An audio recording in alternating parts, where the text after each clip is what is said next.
जय हिंद साथियों, चलिए आज से आपका बिहार एसएससी के लिए आपका प्रैक्टिस सेट हम स्टार्ट करने जा रहे हैं। आज से आपका बिहार एसएससी के लिए आपका प्रैक्टिस सेट स्टार्ट करने जा रहे हैं। ये आपका प्रैक्टिस सेट नंबर 1 है।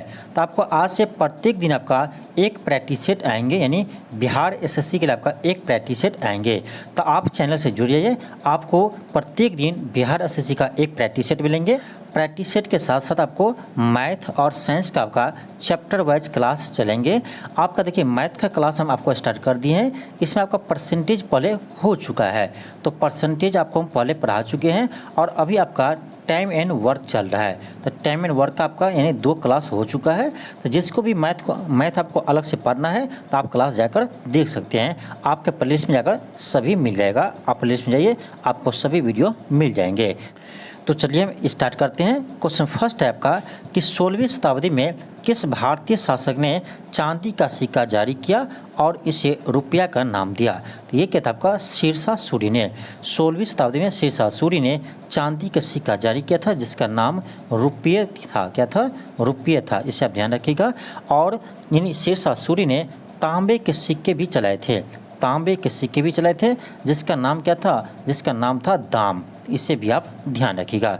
चलिए हम आगे बढ़ते हैं। क्वेश्चन आपका सेकेंड है। क्वेश्चन है कि यू कैन विन नामक पुस्तक के लेखक निम्नलिखित में से कौन से है? तो आपका हो जाएगा ऑप्शन ए शिव खेरा। तो इस पुस्तक के लेखक कौन है? शिव खेरा है, ऑप्शन ए होगा। नेक्स्ट आपका क्वेश्चन थर्ड है। क्वेश्चन है कि यूनेस्को विरासत स्थल सूर्य मंदिर किस राज्य में अवस्थित है? यानी कहने का अर्थ ये हुआ कि यूनेस्को में शामिल सूर्य मंदिर किस राज्य में स्थित है? तो ये है तमिलनाडु राज्य में स्थित है, ऑप्शन आपका डी होगा। क्वेश्चन आपका 4 है। क्वेश्चन 4 है कि भारतीय संविधान केंद्र सरकार को कितने प्रकार की निधियां प्रदान करता है? तो ये आपका 3 प्रकार के निधियां होती है, आपको पता होना चाहिए। देखिए आपका एक होता है संचित निधि, एक होता है आपका संचित निधि यानी भारत के संचित निधि, और दूसरा होता है भारत के लोक लेखा। क्या होता है? भारत के लोक लेखा होता है, ये दूसरा हुआ। और तीसरा होता है आपका भारत के आकस्मिकता यानी भारत के आकस्मिकता निधि। तो 3 निधि ये होता है, इस तीनों का आप याद रखिएगा। नेक्स्ट आपका क्वेश्चन 5 है। क्वेश्चन आपका 5 है कि निम्नलिखित में से किस उद्योग को भारत में 8 आधारभूत उद्योगों के सूचकांक की गणना के लिए उपयोग किया जाता है? यानी जो आपका भारत के 8 आधारभूत उद्योग है, तो इस उद्योग में कौन शामिल है? तो रिफाइनरी उत्पाद ये इसमें आपका शामिल है, ऑप्शन आपका डी होगा। इसमें देखिए आपका प्राकृतिक गैस ये भी आपका शामिल है, ठीक। और आपका देखिए प्राकृतिक गैस के अलावा आपका कच्चा तेल इसमें शामिल है, तो कोयला भी इसमें शामिल है। तो ऐसे आपका 8 आधारभूत उद्योग इसमें शामिल है। नेक्स्ट है क्वेश्चन 6 है। क्वेश्चन है निम्नलिखित में से कौन सी प्रमुख नदी एक पूर्व की ओर बहने वाली नदी नहीं है? ध्यान दीजिएगा, करेक्ट कौन सी नदी है जो पूर्व की ओर बहने वाली नदी नहीं है? तो ये है आपका नर्मदा नदी। नर्मदा नदी ये पश्चिम की ओर बहती है, यानी यह पूर्व की ओर नहीं बहती है, ये पश्चिम की ओर बहती है। और नर्मदा नदी आपका मध्य प्रदेश के अमरकंटक पहाड़ी से निकलती है और यह खंभात की खाड़ी में जाकर गिरती है। इतना आप ध्यान रखिएगा। क्वेश्चन का 7 है।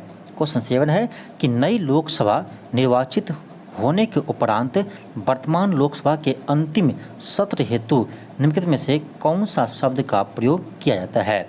तो लेम डक शब्द का प्रयोग किया जाता है, इससे आप ध्यान रखिएगा। क्वेश्चन आपका 8 है। क्वेश्चन है कि नागरहोल राष्ट्रीय उद्यान कहाँ स्थित है? नागरहोल राष्ट्रीय उद्यान यह कर्नाटक राज्य में स्थित है, ऑप्शन आपका डी होगा। क्वेश्चन आपका 9 है। क्वेश्चन है कि भारत में ब्रिटिश शासन में पहले गवर्नर जनरल कौन थे? तो भारत में ब्रिटिश शासन में पहले गवर्नर जनरल वारेन हेस्टिंग्स थे, ऑप्शन आपका बी होगा। ऑप्शन बी होगा। ये 1773 के रेगुलेटिंग एक्ट के तहत यह भारत के प्रथम गवर्नर जनरल बने थे, इससे आप ध्यान रखिएगा। क्वेश्चन आपका 10 है। क्वेश्चन है कि भारतीय संविधान का निम्नलिखित में से कौन सा अनुच्छेद राष्ट्रपति पर महाभियोग हेतु प्रक्रिया का प्रावधान करता है। तो राष्ट्रपति पर महाभियोग का उल्लेख आपका अनुच्छेद 61 में है, इसे आप ध्यान दीजिएगा। और एक बात है आपका कि ध्यान रखना आपको कि राष्ट्रपति पर महाभियोग कौन लगा सकता है। तो राष्ट्रपति पर महाभियोग आपका देखिए संसद लगा सकते हैं। आपको पता होना चाहिए संसद में आपका यानी लोकसभा के सदस्य और राज्यसभा के सदस्य शामिल होता है। तो संसद में लोकसभा के सभी सदस्य और राज्यसभा के सभी सदस्य आपका राष्ट्रपति के महाभियोग की प्रक्रिया में भाग लेते हैं। एक चीज़ आपको मालूम होना चाहिए कि राष्ट्रपति के लेकिन निर्वाचन कौन करता है। तो राष्ट्रपति का निर्वाचन आपका लोकसभा, राज्यसभा और सभी राज्यों के विधानसभा और दिल्ली और पांडुचेरी के विधानसभा के निर्वाचित सदस्य इसमें भाग लेते हैं। देखिए यहाँ लोकसभा और राज्यसभा के निर्वाचित सदस्य भाग लेते हैं, जबकि उसे हटाने में यानी जो मनोनीत सदस्य है वो भी भाग लेते हैं। तो इस बात को आपको ध्यान रखना है। चलिए हम आगे बढ़ते हैं। क्वेश्चन आपका 11 है। क्वेश्चन 11 है कि पंचायती राज से संबंधित निम्नलिखित कथनों में से कौन सा सही नहीं है। कौन सा सही नहीं है। ऑप्शन आपका ए है पंचायती व्यवस्था भारतीय ग्रामीण जीवन के गुणों में युगों से एक अभिन्न अंग रहा है, बिल्कुल सही है। आपका ऑप्शन ए बिल्कुल सही है। बी है कि 73वां संविधान संशोधन अधिनियम 15 अगस्त 1993 को प्रभावी हुआ था, यही गलत है। 73वां संविधान संशोधन आपका ये 24 अप्रैल, ध्यान दीजिए 24 अप्रैल 1993 को प्रभावी हुआ था। इसीलिए तो प्रत्येक वर्ष 24 अप्रैल को पंचायती राज दिवस मनाते हैं, पंचायती दिवस मनाते हैं। तो ये आपका गलत है। ऑप्शन बी आपका गलत है। सी में है यह एक त्रिस्तरीय जैविकीय रूप में जुड़ी संरचना है, बिल्कुल सही है। डी आपका है कि भारतीय संविधान का अनुच्छेद 243 के जी उसके महत्व को बढ़ाता है, ये भी आपका सही है। तो गलत कथन कौन सा है। तो आपका ऑप्शन बी जो है वो आपका गलत कथन है। चलिए आगे बढ़ते हम। क्वेश्चन आपका 12 है। क्वेश्चन है कि बिहार के गांवों तक वैज्ञानिक खेती को प्रभावी एवं गहरी पहुंच के लिए कौन सी योजना आरंभ किया गया था। कौन सी योजना आरंभ किया गया था। तो ये क्या था आपका मेरा गांव मेरा गौरव, मेरा गांव मेरा गौरव, यह योजना लॉन्च किया गया था। तो कब किया था इसी में ध्यान रखिए। यह योजना बिहार सरकार 2015 में लॉन्च किया था, इसे भी ध्यान रखिएगा। चलिए हम आगे बढ़ते हैं। क्वेश्चन आपका 13 है। क्वेश्चन आपका 13 है कि भारत दुनिया के कुल भौगोलिक क्षेत्रफल का कितना प्रतिशत भाग है। कारण निकटतम पूर्ण संख्या तक यानी निकटतम पूर्ण संख्या आपको बताना है।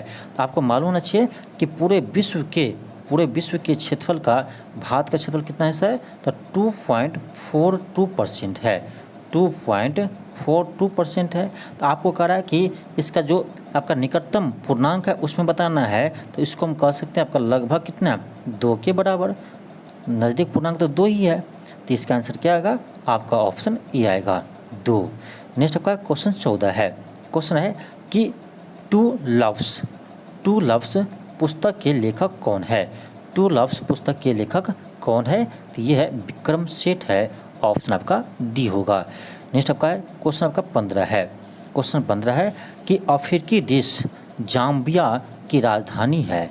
अफ्रीकी देश जाम्बिया की राजधानी है, तो ये है लूसाका। जाम्बिया की राजधानी लूसाका है, इसे आप याद रखिएगा।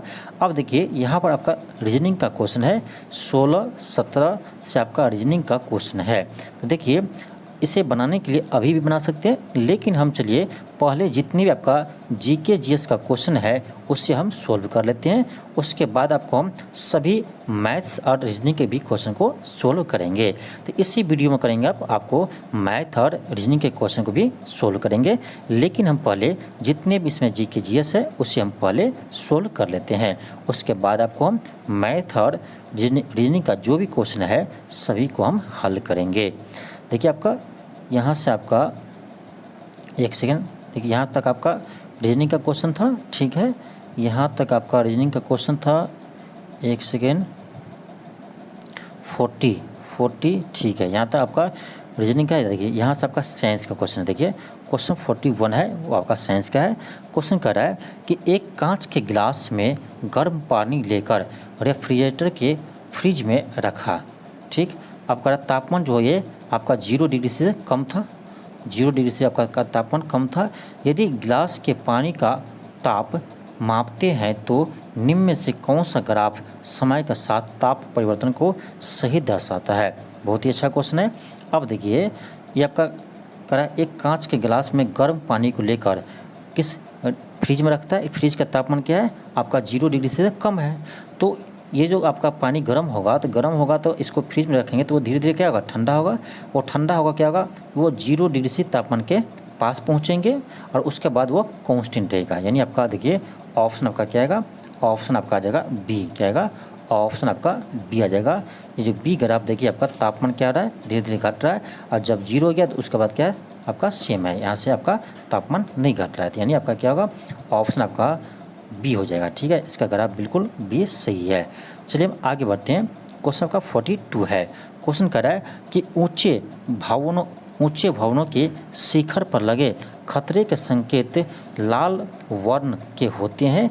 इन्हें दूर से आसानी से देखा जा सकता है क्योंकि अन्य वर्णों के अपेक्षा लाल वर्ण का प्रकाश क्या होता है तो लाल रंग का प्रकाश का परिकिरण कम होता है। ऑप्शन क्या होगा, बी होगा कि धुएं तथा कोहरे द्वारा न्यूनतम परिकिरण होता है। इसीलिए खतरे के रूप में लाल रंग का यूज करते हैं क्योंकि लाल रंग का प्रकाश का परिकिरण आपका सबसे कम होता है। ऑप्शन क्या होगा आपका, ऑप्शन आपका बी होगा। इसलिए देखिए आपका जो सूर्य उगते और डूबते समय आपको लाल दिखाई देते हैं इसका भी कारण यही है क्योंकि लाल रंग के प्रकाश का परिकिरण सबसे कम होता है। इसीलिए सूर्य उगते और डूबते समय आपको लाल दिखाई देते हैं, इसका कारण यही है। चलिए हम आगे बढ़ते हैं। क्वेश्चन आपका 43 है। क्वेश्चन कर रहा है कि निम्न उल्लिखित तथ्य में कौन सा गुरुत्वाकर्षण के सार्वभौमिक नियम द्वारा समझा नहीं गया है। तो आप ध्यान से देखिएगा ऑप्शन को। आपको कह रहा है कौन सा नहीं है। ठीक है, ऑप्शन ए है कि ग्रहों के चारों ओर सूर्य की गति, यही आपका गलत है। यही यानी आपका यहाँ पर सार्वभौमिक गुरुत्वाकर्षण के नियम लागू नहीं होता। आपका ए बिल्कुल गलत है। बी देखिए क्या है कि पृथ्वी के चारों ओर चंद्रमा की गति, बिल्कुल सही है। सी है कि चंद्रमा और सूर्य के कारण ज्वार भाटा, ये भी सही है। डी है कि वह बल जो हमें धरती से बांधे रखता है, ये भी सही है। आपका ऑप्शन ए हो जाएगा। ये जो है जो आपका यानी गुरुत्वाकर्षण के सार्वभौमिक नियम द्वारा समझा नहीं जा सकता है। ऑप्शन आपका ए होगा। नेक्स्ट आपका क्वेश्चन 44 है। क्वेश्चन कर रहा है कि निम्न में से कौन वोल्टता को निरूपित करता है। अब देखिए आपको यानी देखिए आप पढ़े होंगे क्लास 12 में कि आपका वर्क यानी वर्क होता है आपका Q इंटू डेल्टा भी। आप पढ़े होंगे वर्क बराबर होता है आपका Q इंटू डेल्टा भी। ये क्या डेल्टा भी है, यही तो आपका वोल्टेज है, चेंज इन पोटेंशियल है। यहाँ से हम क्या करेंगे डेल्टा भी निकालने के हम क्या करना पड़ेगा तो आपको देखिए आ जाएगा W/Q आ जाएंगे। ठीक, W क्या है, कार्य है, वर्क है। तो आप देखिए यहाँ पर देखिए क्यू क्या है, चार्ज है, आवेश है। तो आवेश आपका यहाँ कहीं दिख रहा है नहीं, आपका ऐसा नहीं आवेश में है तो यहाँ आपका दिया किया गया कार्य गुने आवेश, जबकि यहाँ क्या है कार्य बटे आवेश है। तो कार्य बटे आवेश होना चाहिए था लेकिन कहीं ऑप्शन में नहीं है। तो हम क्या करेंगे इस आवेश को हम बदल देंगे। तो आप पढ़ेंगे क्लास 12 में कि Q बराबर क्या होता है I/T होता है। Q बराबर I/T होता है। तो हम इसको बदल दिए इसमें, तो आपका क्या आ गया देखिए W/I/T आ गया। और W की किसको क्या है तो कार्य है। ठीक, W क्या है, वर्क है, कार्य है, बटे I क्या है तो I आपका विद्युत धारा है और T क्या है, समय है। तो देखिए आपका किस ऑप्शन में है, ऑप्शन आपका ए में है। यानी किया गया कार्य बट्टे विद्युत धारा गुने समय। यहाँ भी देख सकते हैं आपका किया गया कार्य बट्टे विद्युत धारा गुने समय है। तो आपका ऑप्शन क्या आएगा, ए आएगा। तो आपको रटना नहीं है, यदि आपको बेसिक पता है तो आप आराम से पता कर सकते हैं। चलिए आगे बढ़ते हैं। क्वेश्चन आपका 45 है। क्वेश्चन है कि गुणसूत्र जिनमें गुणसूत्र बिंदु अनुपस्थित होता है वे कहलाते हैं, ये एसेंट्रिक कहलाते हैं। ऑप्शन आपका डी आएगा। नेक्स्ट आपका क्वेश्चन 46 है। क्वेश्चन कर रहा है कि जब प्रकाश नेत्र में प्रवेश करता है तो अधिकांश अपवर्तन कहाँ होता है। तो अधिकांश अपवर्तन कॉर्निया पर होता है। ऑप्शन आपका बी होगा, कॉर्निया पर होता है। आपका ऑप्शन बी होगा। नेक्स्ट आपका क्वेश्चन 47 है। देखिए आपका ये भी क्वेश्चन बहुत ही अच्छा है। क्वेश्चन कर रहा है कि वायु के कांच आयताकार स्लैब पर आपतित किसी प्रकाश की किरण का गमन पथ से 4 विद्यार्थी ABCD ने चित्र में दर्शाए अनुसार आरेखित है, इनमें से कौन सा सही है। ठीक है, ये आपका कांच है, तो कांच से आपका क्या कर रहा है, प्रकाश इससे गुजर रहा है, तो प्रकाश गुजर रहा है तो आपका ऐसे आएगा, तो यहाँ से क्या होगा, ये आपका ऐसे मुड़ जाएंगे, फिर क्या होगा, ऐसे होगा। यानी आपका देखा जाए तो ऑप्शन आपका बी बिल्कुल सही है। क्या होगा आपका, ऑप्शन बी आपका बिल्कुल सही है। चलिए आगे बढ़ते हैं। क्वेश्चन का 48 है। क्वेश्चन 48 है, कह रहा है कि लेंस की शक्ति की SI क्या है, यानी लेंस की शक्ति का SI मात्रा क्या होते हैं। तो लेंस की पावर का SI मात्रा क्या होता है, ये होता है आपका डायऑप्टर होते हैं। क्या होते हैं, डायऑप्टर होते हैं। क्या होगा आपका, ऑप्शन आपका बी हो जाएगा, ऑप्शन बी हो जाएगा। ठीक है, आपको पता होना चाहिए कि लेंस की क्षमता किसे कहते हैं। तो लेंस की क्षमता होता है फोकस दूरी के व्युत्क्रम को हम क्या कहते हैं, लेंस की क्षमता कहते हैं। किसी लेंस की फोकस दूरी के व्युत्क्रम को हम क्या कहते हैं, लेंस की क्षमता कहते हैं। और देखिए लेंस की क्षमता का SI मात्रक डायऑप्टर होते हैं। और देखिए आपका अवतल लेंस का पावर क्या होता है, निगेटिव होता है, जबकि उत्तल लेंस का आपका पावर क्या होता है, पॉजिटिव होता है। इससे भी आप ध्यान रखिएगा। चलिए हम आगे बढ़ते हैं। क्वेश्चन 49 है। क्वेश्चन कर रहा है कि गतिशील विद्युत आवेश उत्पन्न करता है। तो गतिशील विद्युत आवेश आपका यानी विद्युत क्षेत्र और चुंबकीय क्षेत्र दोनों उत्पन्न करते हैं। यानी आपका मैग्नेटिक फील्ड और इलेक्ट्रिक फील्ड दोनों उत्पन्न करता है यानी गतिशील विद्युत आवेश। चलिए आगे बढ़ते हैं। क्वेश्चन का 50 है। क्वेश्चन आपका 50 है।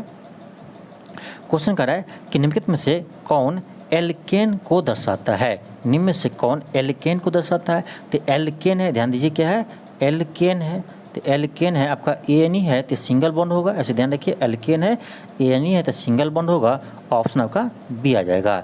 देखिए आपका याद रखिएगा एल्केन का सामान्य सूत्र क्या होता है। ये तो आपका CnH2n+2 क्या होता है, CnH2n+2 होता है। याद रखिए, एक सेकेंड, आपका होता है क्या, CN, एल्केन का सूत्र होता है CnH2n+2 होता है। यह होता है आपका एल्केन का।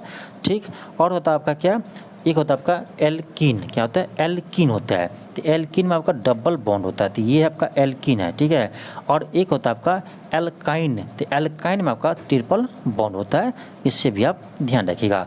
देखिए आपका एल्कीन जो है, एल्कीन का सूत्र क्या होगा। तो एल्कीन का सूत्र होता है CnH2n। क्या होता है, CnH2n। जबकि एल्काइन ट्रिपल बॉन्ड जिसमें होता है एल्काइन, YN होगा लास्ट में, तो उसमें इसका सूत्र होता है आपका CnH2n-2 होता है। तो इस तीनों सूत्र का आप याद रखिएगा। एल्केन क्या है, एल्केन, एल्कीन, एल्काइन, तीनों का आप याद रखिएगा। चलिए आगे बढ़ते हैं। क्वेश्चन आपका 51 है। क्वेश्चन आपका है कि शेरशाह सूरी और हुमायूं के बीच कन्नौज का युद्ध कब लड़ा गया था। तो कन्नौज का युद्ध आपका 1540 ईस्वी में लड़ा गया था, ऑप्शन आपका सी होगा। नेक्स्ट आपका क्वेश्चन 52 है कि राष्ट्रीय ऊर्जा संरक्षण दिवस कब मनाया जाता है। तो 14 दिसंबर को राष्ट्रीय ऊर्जा संरक्षण दिवस मनाया जाता है, ऑप्शन आपका क्या होगा, सी होगा। नेक्स्ट आपका क्वेश्चन 53 है। क्वेश्चन कर रहा है कि दुनिया के एकमात्र समुद्र का नाम बताइए जिसके पास भूमि सीमा नहीं है। दुनिया के एकमात्र समुद्र का नाम बताइए जिसके पास भूमि सीमा नहीं है। ये आपका है सारगैसो सागर। क्या है, सारगैसो सागर है, इससे आप याद रखिएगा। क्वेश्चन का 54 है। क्वेश्चन है कि निम्नलिखित में से किसे सीमांत गांधी के नाम से जाना जाता है। तो खान अब्दुल गफ्फार खां को सीमांत गांधी के नाम से जाना जाता है। नेक्स्ट आपका क्वेश्चन 55 है। क्वेश्चन है कि दक्षिण अमेरिका के अर्जेंटीना एवं उरुग्वे में विस्तृत घास के मैदान को क्या कहते हैं, उसे हम पम्पास कहते हैं, ऑप्शन आपका ए होगा। क्या कहते हैं, पम्पास कहते हैं। नेक्स्ट आपका क्वेश्चन 56 है। क्वेश्चन है कि लैटिन अमेरिका के निम्नलिखित में से किस देश की जनसंख्या का घनत्व न्यूनतम है, यानी किस देश का जनसंख्या घनत्व सबसे कम है। जनसंख्या आपसे नहीं पूछा जा रहा है, आपसे जनसंख्या घनत्व पूछे जा रहा है। ठीक है, तो सबसे कम जनसंख्या घनत्व इसमें आपका हो जाएगा ब्राज़ील, ब्राज़ील का जनसंख्या घनत्व इसमें सबसे कम है। नेक्स्ट आपका क्वेश्चन 57 है। क्वेश्चन ने कह रहा है कि 1857 तक भारत के मुगल सम्राटों का लगभग 200 वर्षों तक निवास स्थल रह चुका था। तो ये लाल किला था, ऑप्शन आपका डी होगा। नेक्स्ट आपका क्वेश्चन 58 है। क्वेश्चन कर रहा है कि जनता द्वारा मुद्रा के रूप में अपने पास रखे गए धन और उसके द्वारा बैंक जमा धन के अनुपात को क्या कहते हैं? उससे मुद्रा जमा अनुपात कहते हैं। नाम से क्लियर है, ऑप्शन आपका ए होगा, मुद्रा जमा अनुपात। नेक्स्ट आपका क्वेश्चन 59 है। क्वेश्चन कर रहा है कि इजराइल की मुद्रा क्या है? इजराइल की मुद्रा का नाम क्या है? आपका हो जाएगा ऑप्शन ए नई शेकेल, ये इजराइल की मुद्रा के नाम है। नेक्स्ट आपका क्वेश्चन 60 है। क्वेश्चन कर रहा है कि निम्नलिखित में से कपास के संबंध में कौन सा कथन सही नहीं है? ध्यान दीजिए, कपास के संबंध में कौन सा कथन सही नहीं है? ऑप्शन ए है कि भारत में छोटे रेशा वाली कपास सर्वाधिक उत्पादन होता है, ये आपका गलत है। भारत में मध्यम, ध्यान दीजिए, भारत में मध्यम साइज वाली कपास की सर्वाधिक उत्पादन होता है, ये आपका ए ही गलत है। ठीक। बी है कि भारत में गुजरात राज्य प्रमुख कपास उत्पादकों राज्य में से एक है, बिल्कुल सही है। सी भी आपका सही है कि कपास की खेती के लिए 50 से 100 सेंटीमीटर वर्षा की आदर्श रहती है, ये भी सही है। ऑप्शन डी भी आपका सही है। इसमें गलत कौन था? तो ऑप्शन ए आपका गलत था।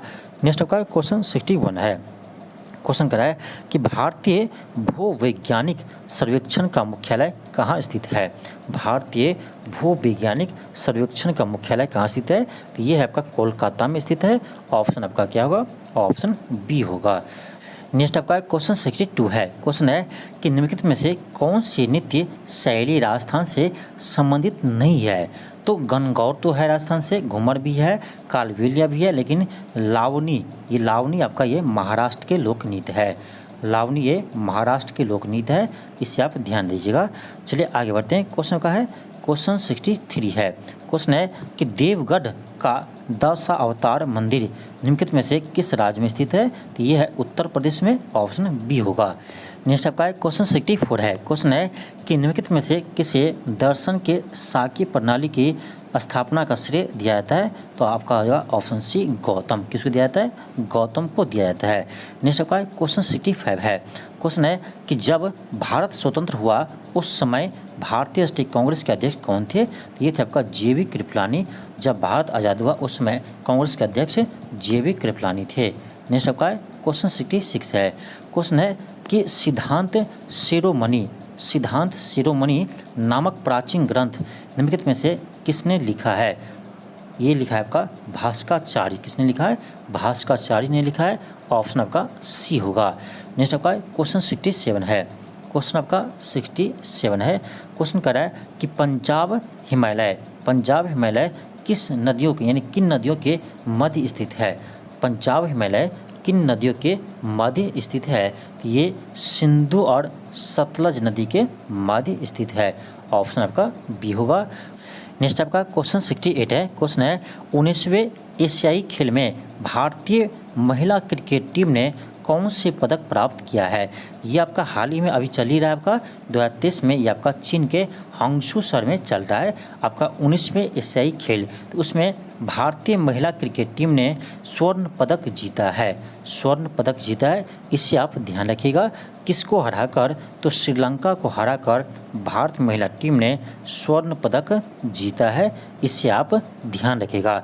बहुत ही महत्वपूर्ण क्वेश्चन है और आपका फिलहाल का एक करेंट अफेयर का क्वेश्चन है। नेक्स्ट आपका क्वेश्चन 69 है।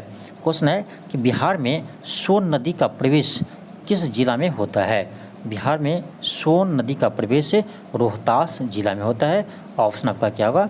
बी होगा। ऑप्शन बी होगा। नेक्स्ट आपका क्वेश्चन 70 है। क्वेश्चन है कि बिहार में कुल कितने राम समर साइट है? तो आपको पता होना चाहिए कि बिहार में एकमात्र राम समर स्थल है, वो कौन सा है? तो ये आपका है कांवर झील, जो आपका बेगूसराय में स्थित है। कांवर झील है वो बिहार का एकमात्र राम समर स्थल है। ये ध्यान रखिए, ये आपका बेगूसराय जिला में है। बेगूसराय जिला में है, इसे आप ध्यान रखिएगा। नेक्स्ट आपका क्वेश्चन 71 है। क्वेश्चन कह रहा है कि किसके द्वारा फतेहपुर सीकरी को मुगल साम्राज्य की राजधानी के रूप में स्थापित किया गया? तो ये क्या था आपका अकबर ने क्या था फतेहपुर सीकरी को मुगल साम्राज्य की राजधानी स्थापित किया था। ऑप्शन आपका बी होगा, 71 का आपका ऑप्शन बी होगा। नेक्स्ट आपका क्वेश्चन 72 है। क्वेश्चन है कि प्रधानमंत्री सहित मंत्रिपरिषद में मंत्रियों की कुल संख्या लोकसभा के सदस्य की कुल संख्या से कितने से अधिक नहीं हो सकती है? तो लोकसभा के कुल सदस्य के 15% से अधिक मंत्रिपरिषद में मंत्री नहीं हो सकते हैं, इसे आप ध्यान रखिएगा। 15% से अधिक नहीं हो सकते हैं। ये कब जोड़ा गया संविधान में? तो 51वां संविधान संशोधन 2003 में इसे जोड़ा गया था, इसे आप ध्यान रखिएगा। चलिए आगे बढ़ते हैं। क्वेश्चन आपका 73 है। क्वेश्चन है कि सिकंदर के मृत्यु के बाद चंद्रगुप्त मौर्य द्वारा पराजित हुए सिकंदर के सेनापति के नाम क्या था? ये था आपका सेल्यूकस निकेटर था। सेल्यूकस निकेटर था, ऑप्शन आपका बी होगा। देखिए सेल्यूकस निकेटर के सेनापति कौन थे, राजदूत कौन थे? सेल्यूकस निकेटर के राजदूत कौन थे? तो ये था आपका, याद रखिएगा, मेगास्थनीज थे। सेल्यूकस निकेटर के राजदूत मेगास्थनीज थे, जो चंद्रगुप्त मौर्य के दरबार में रहते थे, इससे आप ध्यान रखिएगा। नेक्स्ट आपका क्वेश्चन 74 है। क्वेश्चन है कि भारतीय संविधान का 15वां भाग निम्नलिखित में से किससे संबंधित है? 15वां भाग किससे संबंधित है? यह है निर्वाचन से संबंधित। तो 15वां भाग निर्वाचन से संबंधित है, इससे ध्यान रखिएगा। और निर्वाचन का उल्लेख किस में है? तो अनुच्छेद 324 में है, अनुच्छेद 324 में है, इससे भी ध्यान रखिएगा। क्वेश्चन आपका 75 है। क्वेश्चन है कि कोरमंडल का मैदान भारत के किस दिशा में स्थित है? तो कोरमंडल का तट ये भारत के दक्षिणी हिस्सा में स्थित है, जो आपका पूर्वी घाट यानी तमिलनाडु को जो घाट है उसी को हम क्या कहते हैं? कोरोमंडल तट कहते हैं। क्या कहते हैं? कोरोमंडल तट कहते हैं। आपका क्या होगा? ऑप्शन आपका ए आ जाएगा। नेक्स्ट आपका क्वेश्चन 76 है। क्वेश्चन है कि निम्नलिखित में से किस राज्य का एक प्रसिद्ध लोक नृत्य दुमहल है? किस राज्य का प्रसिद्ध लोक नृत्य दुमहल है? तो ये आपका जम्मू कश्मीर का लोक नृत्य है दुमहल, याद रखिएगा, ऑप्शन बी होगा। क्वेश्चन 77 है। क्वेश्चन है कि भारत की किस पंचवर्षीय योजना में प्राथमिकता को विकास से हटाकर प्रतिरक्षा की ओर केंद्रित किया गया? तो ये क्या था आपका? तीसरी पंचवर्षीय योजना में, ऑप्शन आपका बी होगा। नेक्स्ट आपका क्वेश्चन 78 है। क्वेश्चन है कि नए संसद भवन, याद रखिए, नए संसद भवन में प्रस्तुत महिला आरक्षण विधेयक नारी शक्ति वंदन अधिनियम के तहत महिलाओं के लिए कितने % आरक्षण का प्रावधान किया गया है? तो महिलाओं को 33% आरक्षण का प्रावधान किया गया है, 1/3 आरक्षण का प्रावधान किया है। ये आपका लोकसभा और सिर्फ विधानसभा, ध्यान रखिए, लोकसभा और विधानसभा में ही होगा। 1/3 आरक्षण होगा महिला का, 33%, इसे ध्यान रखिएगा। हाँ, ये आपका किस संविधान संशोधन के तहत इसे किया गया है? तो याद रखिएगा 128वां संविधान संशोधन के तहत किया गया है। लेकिन इस पर देखिए आपका लोकसभा राज्यसभा से यह पारित हो चुका है, लेकिन इस पर अभी तक इन्हें राष्ट्रपति साइन नहीं किया है। तो राष्ट्रपति जैसे ही वो सिग्नेचर इस पर कर देंगे, उसके बाद यह आपका यानी कानून बन जाएंगे, एक्ट बन जाएंगे, ठीक है। तो इसे आप याद रखिएगा, 128वां संविधान संशोधन के तहत इसे इन्हें लाया गया था। नेक्स्ट आपका क्वेश्चन 79 है। क्वेश्चन है कि स्वतंत्र भारत के प्रथम मंत्रिमंडल के संदर्भ में निम्न में से कौन सा युग्म सही सुमेलित है? ऑप्शन ए है डॉक्टर राजेंद्र प्रसाद वाणिज्य मंत्री, ये आपका गलत है। डॉक्टर राजेंद्र प्रसाद आपका यानी खाद्य एवं कृषि मंत्री थे, ठीक है, आपका ए तो गलत है। बी है श्यामा प्रसाद मुखर्जी उद्योग एवं आपूर्ति मंत्री, ये आपका बिल्कुल सही है। श्यामा प्रसाद मुखर्जी उद्योग मंत्री थे, आपका बी ऑप्शन आपका बिल्कुल सही है। देखिए शिक्षा मंत्री कौन थे? आपका मौलाना अब्दुल कलाम आज़ाद थे, शिक्षा मंत्री अब्दुल कलाम आज़ाद थे। तो आपका सी गलत है, डी भी गलत है, तो केवल आपका ऑप्शन बी सही है। नेक्स्ट आपका क्वेश्चन 80 है। क्वेश्चन है कि निम्नलिखित में से कौन सा भारतीय संविधान के 7वें अनुसूची में राज्य सूची में शामिल है, यानी राज्य सूची का मामला है, यानी शामिल है। तो राज्य सूची में आपका क्या होगा, देखिए रेलवे तो नहीं होगा, आपका रेलवे ये आपका केंद्र सूची का विषय है। और देखिए युद्ध और शांति ये भी आपका केंद्र सूची का विषय, यानी संघ सूची का विषय है, संघ सूची का विषय है। बाजार और मेले ये आपका है राज्य सूची का विषय है, बाजार और मेले ये आपका राज्य सूची का विषय है, ऑप्शन सी होगा। क्वेश्चन आपका 81 है। क्वेश्चन है कि महिला हॉकी जूनियर एशिया कप 2023 का खिताब किस देश ने जीता है। तो महिला हॉकी जूनियर एशिया कप 2023 का खिताब भारत ने जीता है। जबकि देखिए महिला और पुरुष हॉकी दोनों जीता है, महिला और पुरुष जूनियर हॉकी एशिया कप दोनों भारत ने ही जीता है, इससे आप ध्यान रखिएगा, ऑप्शन आपका ए होगा। नेक्स्ट आपका क्वेश्चन 82 है। क्वेश्चन कर रहा है कि जून 2023 में वर्ष 2021 के लिए गांधी शांति पुरस्कार से किसे सम्मानित किया गया है। तो ये कि आपका गीता प्रेस गोरखपुर को गांधी शांति पुरस्कार से सम्मानित किया गया है। ये सभी आपका महत्वपूर्ण करेंट अफेयर है, इसे आप याद रखिएगा। नेक्स्ट आपका क्वेश्चन 83 है। क्वेश्चन है कि 2023 में इसरो द्वारा चंद्रमा पर अपना तीसरा मिशन चंद्रयान 3 किस रॉकेट से लॉन्च किया है। तो ये क्या था आपका LVM-3M4 रॉकेट से लॉन्च किया था। कब किया था, तो 14 अप्रैल को लॉन्च किया था, 14 अप्रैल को लॉन्च किया था, इससे आप ध्यान रखिएगा। और ये आपका चंद्रमा के दक्षिणी ध्रुव पर सफलतापूर्वक लैंड किया है। और ये चंद्रमा के दक्षिणी ध्रुव पर लैंड करने वाला दुनिया का पहला चंद्रयान मिशन हो गया। तो याद रखिएगा, चंद्रमा के दक्षिणी ध्रुव पर पहुंचने वाला भारत विश्व का प्रथम देश बन गया है, इससे आप ध्यान रखिएगा। क्वेश्चन आपका 84 है। क्वेश्चन 84 है कि टोक्यो ओलंपिक 2020 का आदर्श वाक्य क्या था। तो ऑप्शन बी होगा यूनाइटेड बाय इमोशन। क्या होगा, यूनाइटेड बाय इमोशन, आपका ऑप्शन बी होगा। नेक्स्ट आपका क्वेश्चन 85 है।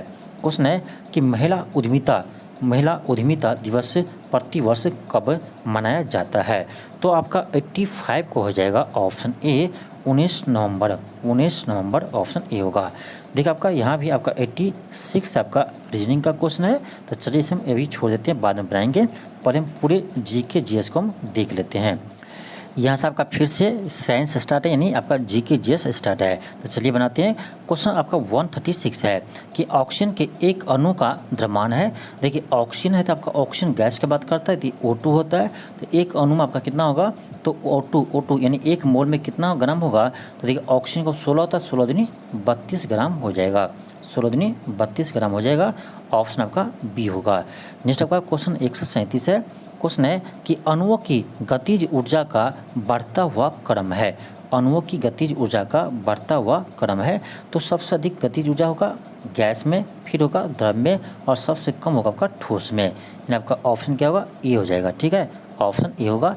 नेक्स्ट आपका क्वेश्चन 138 है। क्वेश्चन कह रहा है कि निम्नलिखित में से किस अम्ल के एकत्रित होने से मांसपेशियों में थकान होती है। तो मांसपेशियों में लैक्टिक अम्ल के कारण थकान होती है, ऑप्शन आपका बी होगा। नेक्स्ट आपका क्वेश्चन 139 है।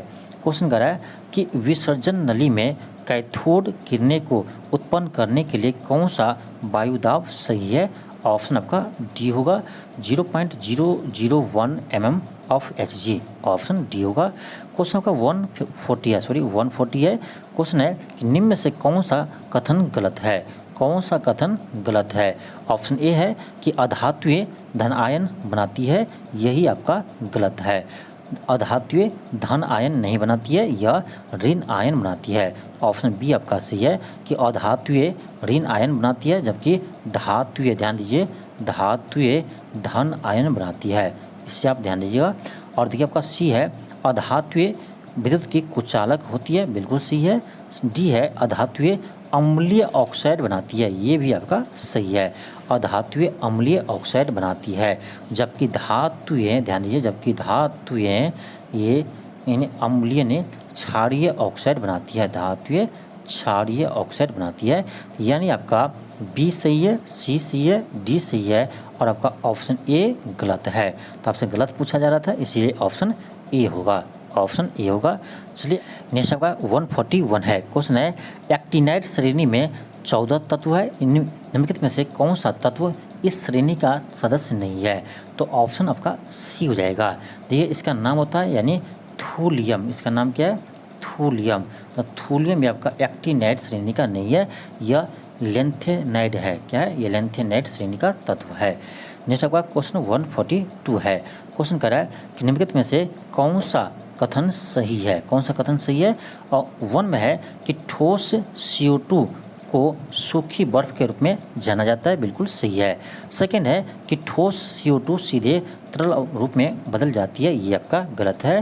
3 है कि ठोस CO2 सीधे तौर पर गैस के रूप में बदल जाती है, बिल्कुल सही है। देखिए ठोस CO2 में आपका ऊर्ध्वपातन की प्रक्रिया होती है। ऊर्ध्वपातन किसे कहते हैं? जो ठोस सीधे गैस में परिवर्तित हो जाती है, उस प्रक्रिया को हम क्या कहते हैं? ऊर्ध्वपातन कहते हैं। इन आपका 1 सही है, 3 सही है, 2 आपका गलत है। चलिए ऑप्शन देखिए, आपका ऑप्शन आपका डी हो जाएगा कि 1 और 3 सही है और 2 गलत है। ऑप्शन आपका डी होगा। नेक्स्ट आपका क्वेश्चन 143 है। क्वेश्चन कर रहा है कि NaCl के घोल में लवण का सांद्रण बढ़ाने पर निम्नलिखित में से किस गुणधर्म में परिवर्तन न होने की आशा करेंगे? यानी किसके गुण में परिवर्तन नहीं होगा? तो pH मान तो आपका बढ़ जाएगा, ये तो परिवर्तन होगा। घनत्व भी परिवर्तन होगा और वैद्युत चालकता में भी परिवर्तन होगा, लेकिन अपवर्तनांक में कोई परिवर्तन नहीं होगा। यानी NaCl के घोल में यदि लवणता बढ़ाते हैं तो अपवर्तनांक में कोई चेंज नहीं होगा। ऑप्शन आपका सी होगा। नेक्स्ट आपका 144 है। क्वेश्चन कर रहा है कि लाइकोपोडियम और ट्राइकोफाइटा के किस उपसंघ का सदस्य है? किस उपसंघ का सदस्य है? देखिए आपका 144 हो जाएगा, आपका ऑप्शन आपका सी होगा, लैकोपिस्टा। क्या होगा? लैकोपिस्टा। ऑप्शन आपका सी होगा। नेक्स्ट आपका क्वेश्चन 145 है कि दम्मा मानव शरीर के किसका विकार है? तो दम्मा आपको श्वसन तंत्र को प्रभावित करते हैं। ऑप्शन आपका क्या होगा? बी होगा। नेक्स्ट आपका 146 है। क्वेश्चन है कि निम्नलिखित में से कौन सा वर्ग आहार श्रृंखला का संघटक नहीं होता है? तो आपका देखिए 1 तो आपका सही है, 2 आपका गलत है, पवलक, मानव, मछली, टिड्डा। 3 भी आपका गलत है, भेड़िया, घास, सांप, बाघ। आपका 4 सही है। इसका आंसर होगा आपका 2 और 3। ऑप्शन आपका सी होगा। नेक्स्ट आपका 147 है। क्वेश्चन है कि एंटीबायोटिक्स के बारे में निम्न में से कौन सा सही नहीं है? एंटीबायोटिक के बारे में कौन सा कथन आपका सही नहीं है? ऑप्शन ए है एंटीबायोटिक्स विषाणु के विरुद्ध प्रभावी नहीं होती हैं, बिल्कुल सही है। 2 है एंटीबायोटिक्स जुखाम और फ्लू में प्रभावी नहीं होते हैं, ये भी सही है। 3 है एंटीबायोटिक्स के दुष्प्रभावों में चेचक, फाइलेरिया, डिप्थीरिया शामिल हो सकती हैं, ये आपका गलत है, ये आपका गलत है। 4 है कि डी है एंटीबायोटिक्स जीवाणु जनित रोगों के विरुद्ध प्रभावी होते हैं, ये आपका सही है। तो आपका देखिए कौन सा गलत है? आपका ऑप्शन सी आपका बिल्कुल गलत है। नेक्स्ट आपका 148 है। क्वेश्चन कर रहा है कि यदि एक आनुवांशिक रोग लक्षण पर रूपी सामान्य किंतु वाहक मादा से कुछ नर संतातियों से स्थानांतरित होता है तो वह रोग है। ऑप्शन आपका डी हो जाएगा, लिंग सहलंगन अप्रभावी। ऑप्शन डी होगा। नेक्स्ट आपका 149 है। क्वेश्चन कर रहा है कि निम्नलिखित कथनों में से कौन सा कथन सही नहीं है? कौन सा कथन सही नहीं है? ऑप्शन ए है कि सभी हरे पौधे और नीले हरे शैवाल उत्पादक होते हैं, बिल्कुल सही है, वो अपना भोजन खुद बनाते हैं। बी है कि हरे पौधा अपना भोजन कार्बनिक यौगिक से प्राप्त करते हैं, यही आपका गलत है। हरे पौधे कार्बनिक यौगिक से प्राप्त नहीं करते भोजन, या अकार्बनिक यौगिक से अपना भोजन प्राप्त करते हैं। तो आपका बी तो गलत है, ए सही है, बी गलत है। सी है कि उत्पादक स्वयं अपना भोजन अकार्बनिक यौगिकों से प्राप्त करते हैं। देखिए आपका ये आपका सही है, अकार्बनिक यौगिक से प्राप्त करते हैं।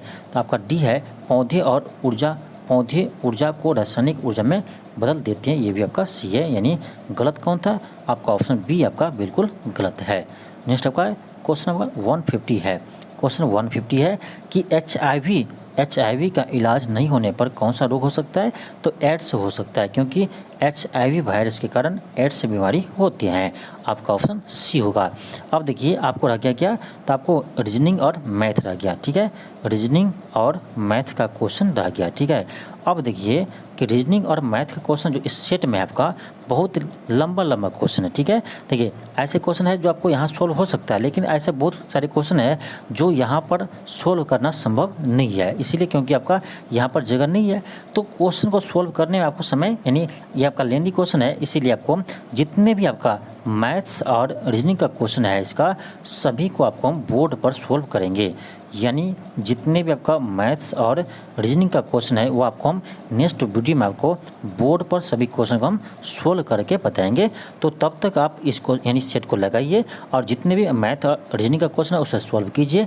और जिस क्वेश्चन में आपको प्रॉब्लम होगा तो उसके बाद आपको हम इस सभी मैथ और रीजनिंग के क्वेश्चन को हम हल करेंगे, बोर्ड पर करेंगे, तो आपको समझ में अधिक आएगा, ज़्यादा आएगा। इसीलिए आपको हम कोशिश करेंगे कि सभी क्वेश्चन का हल आपको बोर्ड पर करें, जिससे आपको मैथ रीजनिंग आप आसानी से आप समझ सके, ठीक है। तो इसीलिए हम आज आपको इस साथ में हम मैथ और रीजनिंग नहीं करवा रहे हैं। आपको कल आपको नेक्स्ट वीडियो में आपको हम मैथ रीजनिंग को आपको अलग से एक आपको इसी सेट का मैथ रीजनिंग को हम सोल्व करवा देंगे। तो इसका टेंशन आपको नहीं लेना है, इसका टेंशन नहीं लीजिए। लेकिन आपको नेक्स्ट वीडियो में हम आपको सभी क्वेश्चन को मैथ रीजनिंग के बोर्ड पर हल करा देंगे, जिससे आपको आसानी से समझ में आए। देखिए यहाँ भी हल कर सकते हैं, लेकिन हो सकता है आपको कि जो क्वेश्चन लेंथी हो वो आपको समझ में ना आए, इसीलिए हम निर्णय लिए हैं कि आपको सभी क्वेश्चन मैथ रीजनिंग का बोर्ड पर ही हल करवाएंगे। तो चलिए आज के लिए इतना ही, थैंक यू, धन्यवाद। मिलते हैं आपको नेक्स्ट वीडियो में। यदि आपको ये वीडियो अच्छा लगा हो तो चैनल को सब्सक्राइब कर लीजिए, इस वीडियो को अधिक से अधिक शेयर कीजिए। हाँ, यदि आपको बिहार एसएससी का पूर्ण तैयारी करना है आपको मैथ रीजनिंग साइंस के साथ सभी टॉपिक को लेकर, तो आप इस चैनल को सब्सक्राइब कर लीजिए। आपको सभी को आप टॉपिक वाइज भी करवाएंगे। मैथ तो हम स्टार्ट कर दिए, आप देख सकते हैं कि मैथ का क्लास आपको हम स्टार्ट कर दिए हैं। तो मैथ स्टार्ट हो गया है, आपको इसी साथ आपका साइंस भी होगा और रीजनिंग को भी हम अलग से आपका क्लास स्टार्ट करेंगे। तो पूर्ण रूप से आपका बिहार एसएससी का जितने भी आपका चैप्टर है बिहार एसएससी का, सभी को हम आपको कंप्लीट करवा देंगे। यानी चैप्टर वाइज सभी सब्जेक्ट को आपको चैप्टर वाइज करवा देंगे। तो आप लोग इस चैनल से जुड़े रहिए, आपको सभी टॉपिक वाइज आपको तैयारी हो जाएगा। तो चलिए मिलते हैं आपको नेक्स्ट वीडियो में।